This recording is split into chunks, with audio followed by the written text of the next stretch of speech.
Yo, what's up, man? You know what it is. It's your boy Guala, Guala Nation, CEO of Guala Music, artist, actor, author, and TV host, baby. Right now, you on Afrocentric TV on Guala Music. Believe the what? Believe the hype, man. And I'm gonna break it down for you, Check this out. We had a lot of different experiences with the show, man, and we just been sitting back thinking about, certain things we could do to touch the audience, inspire the audience, help build the audience and expand their territory, man. So what we're gonna do right now today is we're gonna take a segment, a time of this segment to really just enlighten you on shining light in dark places.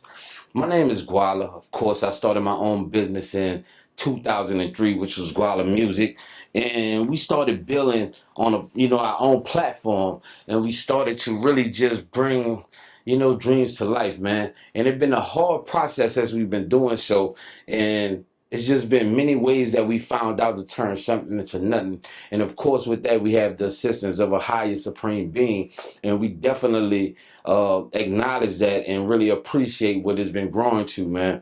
And it's been hard since 2003, reaching 2019 and moving forward, of course, into 2020. We've seen some edifications. We've seen some great molding. We've seen some assistance. We've seen some struggles. We've seen some non-believers. We've seen some non-supporters. We've seen some supporters, nominating us for awards, man. 2018 Entrepreneur of the Year, 2019 Hustle and Grind, awards from Congresswoman Sheila Lee Jackson, and we just been really impressed by what other black folks are doing in the community, because this is not about Guala Music. This is about our communities that stretch forward across the nation. So any of the audience that's listening, man, and you're doing good and great things, we want to salute you, man. And if you know what it is, Guala Music, we into this, man. So while we sit back and we just recollect on the things that happen in your situations, always knowing where there's a will, there's a way. And after every night, there's a shining bright day, man. So never forget that. Now, lately, we've been, working, of course, with amazing people. Of course, you see us on Afrocentric TV. Of course, you've seen us with people like, Patricia Bell, and you've seen us with other people like Kevin Franklin. But today, we got a guest for you, man, that will blow your mind. And when I say blow your mind, I mean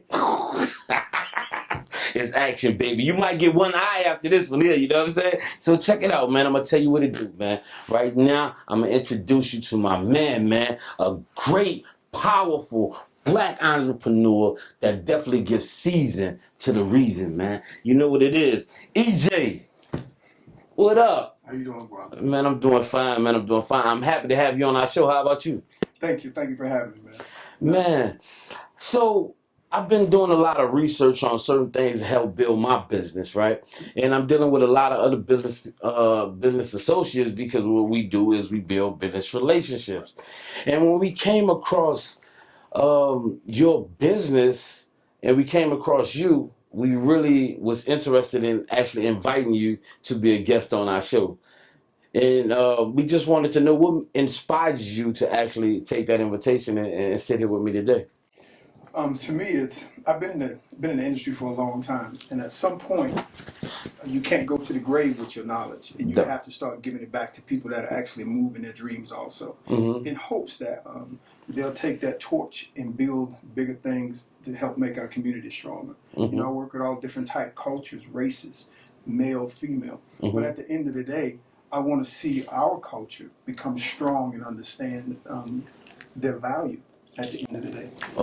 Okay, that's definitely interesting. I like your vocabulary, man. It's pretty deep and dope, right?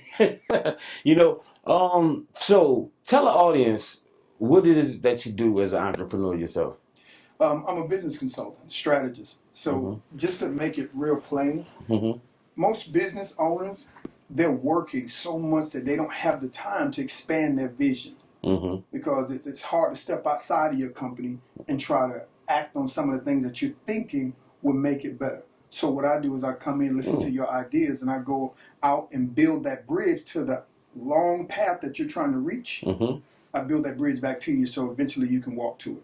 That's pretty much what a consultant is. That's definitely amazing, man, because I could use the bridge that been built back to me at this very moment. You know what I mean? What inspired you? So what it sounds like is you're a business consultant. Yes. What is it that inspired you to be a business consultant? It happened by chance, man. I was I was in college. I played basketball in Oklahoma, a Christian college, and I got A what? A Christian college. A what? A Christian college. Okay, okay. I had got my wife pregnant, my ex-wife now. She got her pregnant. Okay. And I wound up, since I grew up without my father, my main concern was I need to go and take care of my child at any cost. So I left school. My intention was to work during the summer and go back in the fall. But so the first job I got was a tow truck job. I was just going to get any job. I didn't care. So the first delivery, I was working for a Nigerian. Okay. The first job I got was for a Nigerian who owned a tow truck company. Okay. The first delivery I made it to a guy that would change my life. His name is Jerry Kazaya. Jerry Kazaya. Yeah. Shout out to Jerry Kazaya. At that time, he saw something in me that I didn't see in myself. As soon as I pulled it out, he told me, he said, this isn't the job for you. He said, come see me tomorrow, and I'm going to give you a job. Okay. From that point on, he started teaching me about business. And he had a side business where he was doing consulting work for General Motors, and they were having an issue. So he put together a team, and we went in to figure out a problem. And I realized that I had keen insight for basic things because General Motors had been working on this issue for 3 years. Okay. I came in and solved it in 5 days. That's pretty deep. Without even knowing about that particular thing. So from that point, I started just honing my craft. You know what I find very interesting about that? I'll tell you what I find very interesting about that, EJ. What I find interesting about that is you said it was an issue that you resolved, or so to speak, gave a lot of insight and highlights to within 5 days. And you said that the company that you work with, the man who gave you a job worked for GM. He was doing had a contract with GM, but he had his own business at the time. So what I find intriguing about that is right now you're on a show, which is Guala Music, Believe the Hype. And my logo comes with, as you see on the screen, GM. I don't believe that nothing in life is coincidental. And right now, there's some things that they probably was dealing with, or he dealing with within his business, some of the things that Guala Music may be dealing with right now. And like I said, I don't believe anything is coincidental. So, you know what I mean? GM to GM, you know what I'm saying? I think we got, cook up a little gumbo here and there, man, and just, like really just give a new shine and a light in a dark place. Yeah. Tell me this. Let's look at America right now.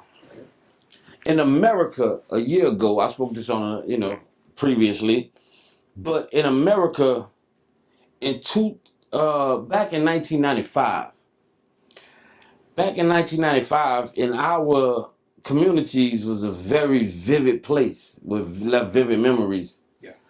And it had a lot of crime going on there. A lot. And I was like basically embedded in that, right? But now it's 2019, which is a great time from then. And back then, a lot of was jail, a lot of was dying, a lot was single parent homes. But in 2020, but back in 2019, it was 2,100 21 million African-American females that own their own productive businesses legally. And it was 15 million African-American kings, or should I say black men as kings. 15 million of them was running productive businesses. Not only do we have the valedictorians, also Miss America, Miss Universe, Miss Teen, and also now in France, a black African-American queen won that crown. What is your insight on that as a business consultant or entrepreneur yourself, that I'm sure that had some struggles in his business?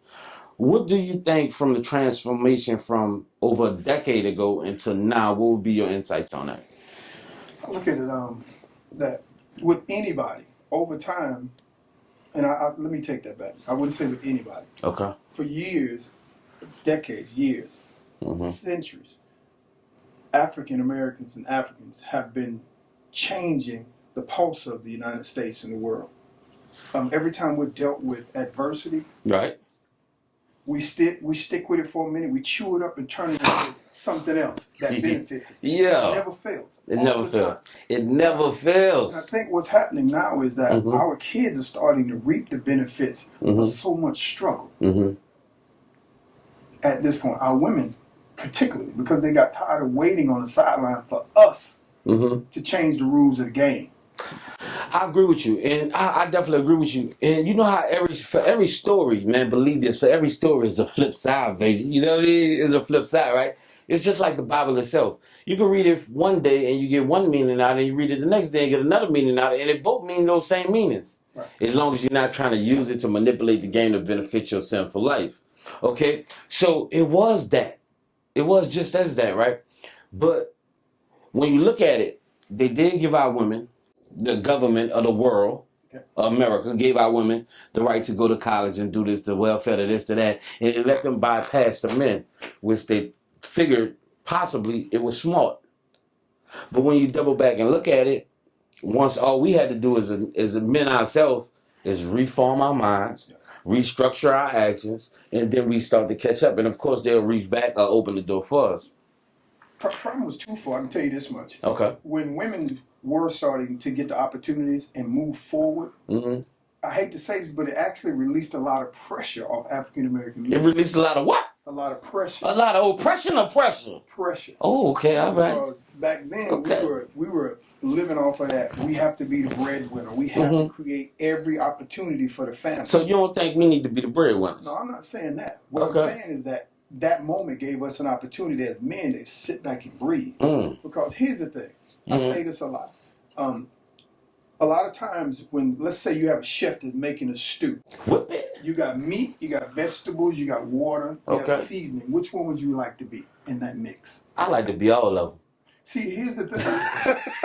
As men, during that time, as African men during that time, we were given so many choices. But we didn't think outside of those choices. See, I wouldn't want to be either one of them. I'd want to be the chef on the outside making the stew. See what I'm saying? Nobody told me about it, but that's something as a man I should know automatically. Something else controls what's inside of that pot. So for so long as African American men, we were in the pot. And we couldn't see things clearly because someone else was adding to the mix. Well, I'll tell you this. That's what it is, man. Right now, you got two entrepreneurs on the set of Believe the Hype. You got one like me that won't be the season, and you got another one be the chef. What you think we'll cook up with that, man? But you know what? We be back, baby. Yeah. Hey.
Like 4 flats on the Cadillac. And when I say Cadillac, I mean the fifth wheel hanging down with the trunk popping, H-Town standing up. And you know what it is? We back with a black business consultant that don't have many restrictions. And his name is EJ. EJ, what's the play, baby?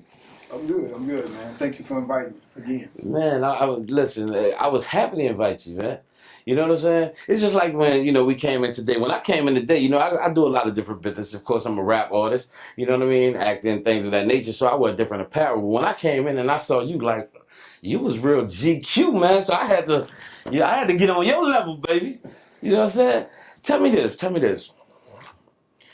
Describing your history as a child. Tell us a little bit about that. I came from a single mother home, man. Where, for many years, and I tell people this all the time, I think what drives us as young black men a lot of times is not having something. See, growing up without my father, I had to deal with my sister raising me because my mom worked 2 jobs to provide for us. So while my mom was working, in my head, I was thinking, she don't love us that much because she ain't ever there.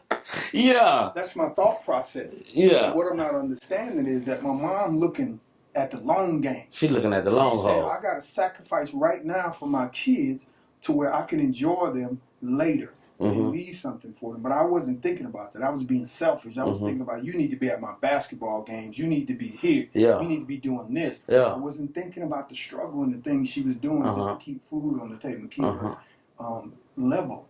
You know, as we got strong black women, man. My mom is a prime example. And I apologize to her every day because I gave her pure hell. Man, I see we got some. I was thinking that, oh man, it's me.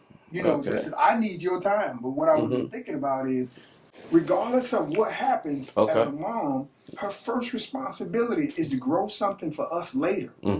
Period. Whatever she got to sacrifice, that's what she had to do. Yeah. When it came to us time-wise. So I understand now as a father, back then, what my mom had to go through. Okay. In order to get us to where we are now. And I respect that. And where are you now? Man, I'm a strong black man. A strong what? I'm a strong black man. I respect the process. Okay. You know?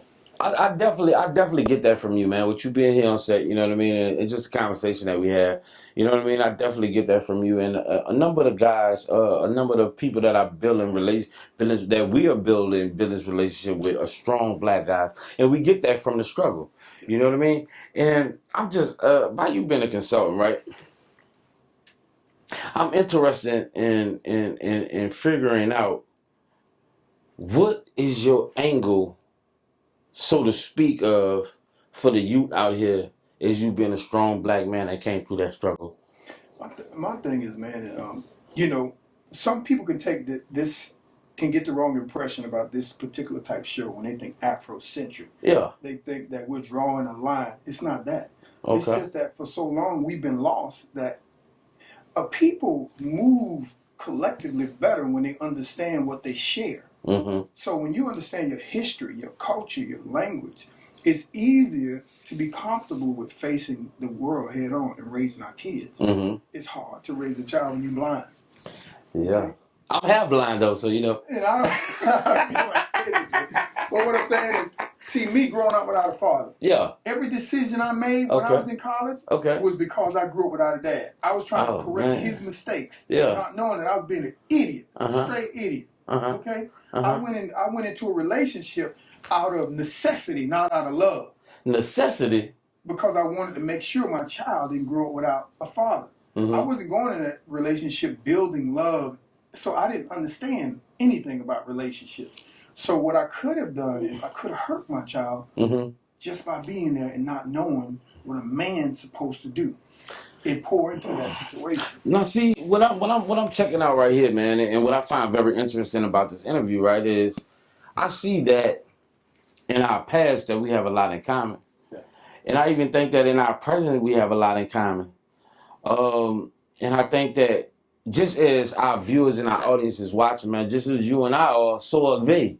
You know what I mean? And it's really about unity. But I want to back up to the part because really, you know, this show seems to the audience and to my followers is that it's pro-black and we're limiting and saying that we're in our corner and nobody else is welcome here. And you know what I mean? All we doing is black.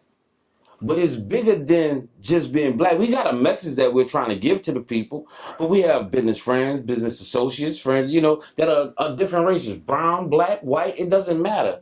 Well, I mean, what's your thoughts on that situation? No, I would tell your audience, don't get it twisted. Mm-hmm. There's a difference between developing your culture and your identity and developing your business.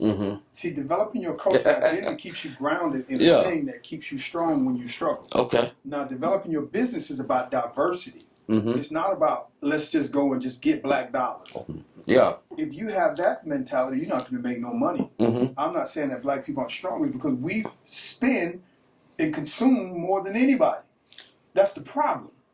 We consume more than anybody. Well, if we not spending and consuming, what should we be doing if we not spending and consuming? We should be building. We should be building, and how we should be building more than we consuming. And how will we build more than consume? Owning businesses. Educating our children about the importance of a plan and a system. We have to, as parents, we have to put a system in place that our kids can walk into and move. Every culture has a system that they put in place that their children can step into and move life. We don't. So who is the fault that you believe, or not even a fault, just a cause and effect? Is it the parents? Hold on. Is it the children? Is it the parents? Is it the communities? Or is it the oppressors? Or is it just a way of life? To you as a black, strong entrepreneur, looking back at it, I can tell you this much, man. Okay. Over the years, man, so much has eroded in the black community. Okay. When I was coming up, I could go down the street and visit anybody and get in trouble and get beat by anybody. Yeah. That knew my mom. Yeah, that's the good old way. Collective parenting back then, man. It was good culture for kids at the time. Well, I think what happened is, our generation, my generation, got it twisted. Yeah. We give our kids so much without teaching them the value of what we give them. And now they run off and they're not attached to anything that deals with building our culture and our race. Now, see, I definitely agree with you. But from my standpoint, and we all have all different standpoints, which I said I agree with you. You know what I mean? It's just that I look at a big picture. You have a certain thing that was brought up in our hoods, which is drugs. Yep. And they would say we were drug dealers. Before the drugs, there was Black Panthers in those hoods that won wars against the racist officers, right? But then a certain type of people put drugs in our neighborhood, and then they arrested us for selling drugs when we couldn't find a way out, right? Right. And then they didn't want to give us jobs because we was convicted felons. Right? So that and then they gave our women welfare to say, in free home, well, they don't need the black man. Okay? So that put the women, which like your mother and my mother, in a position they didn't have time to focus on what to teach the kids. They had time to focus on to get this money so my son, EJ, could become a strong black entrepreneur. I can tell you this much, man, and this is the crazy part about it. Okay. It's in a nutshell. It started from when we were taken from Africa and brought to the United States. Okay. To start building this country. They took our ideas, they took everything that we had and helped build this country. The problem we have is along the way, we got lost. Yeah. Our fault. Definitely. People can introduce whatever they want in our communities. At the end of the day, it's still our choice. Okay? Yeah. At the end of the day, it's still our choice. Okay. Am I saying that most of the choices we made were bad at the time? You could say that. But I think that they took what they felt was the best part of the baddest situation and moved it to their advantage, knowing that in time, things will change. Okay? I look at it like that. Can we do a lot more today? And we're killing it right now. Man, killing it. It's just what we have growing in our communities right now, in our business communities, is that thing which starts with a J, jealousy. Jealousy. That kills black community. That's the only thing that's stronger than love. I mean, not stronger, but as strong as love. Jealousy. Man. I'll give you 76% of that black relationships break up because of money. Either the man's making too much or the woman's making too much. But I always say, and I hate to say this, sisters, I love you, but it seems like a lot of them have one foot out the door as soon as they start the relationship. They're just thinking about the out game. And you have to get it. You can't build anything strong that's going to last if you're always worried about who's getting the most. See, that's one of the things. See, a lot of African-American dudes in the hoods are beefing because they worried about the wrong things. Exactly. You understand what I'm saying? When I was worried about the streets, I ended up behind bars. When I was worried about what the other people think, none of my business deals wasn't going too good. But when I start worrying about what's going on in our community and edifying each other as brothers and not worried about the negativity, then I'm here to sit with a big dog like EJ. And you know, we can sit here and talk all day, man, and talk about the accomplishments and what black people have contributed to this country. Okay. The problem is we don't value those contributions. And I don't know how you turn that corner. You know, our children can go back and look at the history and look at everything from the cameras that we're in front of, from everything, to understand that we created most of this. That was our knowledge. It was. But you can tell a lot of black kids these days, and you ask them who you think created this, and they would tell you every other culture except their own. Because they believe that they just don't have that. You got too much knowledge, man. I mean, you got too much knowledge, and that's a good thing. I don't mean bad, because some people don't have the capacity to hold that knowledge and learn it what you do. But since we about to wrap this up, man, because we gonna have to bring you back again on this show, right? But I got some things that I want to touch on before we do, right? And I just want to ask you a couple of questions and get quick answers before we dip out. What businesses as a business consultant pique your interest? Right now, pressure washing fences. Good. Wooden fences in communities. That right there is a gold mine for any person to start right now. What type of young entrepreneur that you would see that you would, when I say young, I don't mean 20-something. I'm talking about young, 10 years old, 8 years old. What type of young entrepreneur that you would think about considering to invest in? That's a good question, man. Seriously. A business is a business. The person is what's more important to me. What their drive is, what their belief is, and how they move that process. If that's intact, we can move whatever business they get into. They can sell checkers. I wouldn't give a crap. It's gonna be successful.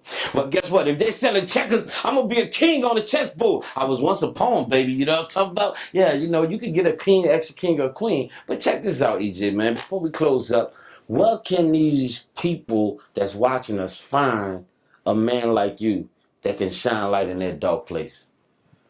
Social media, YouTube. Here's the problem. Right now I work with a bunch of private clients, so I don't go outside. My intention is to probably put on some workshops and things of that nature, so we can at least get this type of stuff out. Most of the clients I work with, I have to sign NDAs, so I can't really spread myself out like I used to. I'm at that point now. I'm working with a lot of corporations that demand a lot of time. But what I do have time for, to put on workshops and things of that nature to where we can get information to people at that point, and then create a system to where that information can keep flowing by plugging other people in who are accessible. Well, I'm going to tell you like this, baby. Right now you're on Afrocentric TV with Guala Music. And if you want to holler at somebody like EJ, I mean, you might need to DM me on Guala Music, Instagram, you know what I'm saying? And if you big enough and if you're inspirational enough, you might get in where you fit in, baby. You know what it is. Ha! Guala Music, Afrocentric TV. Believe the hype. Tune in.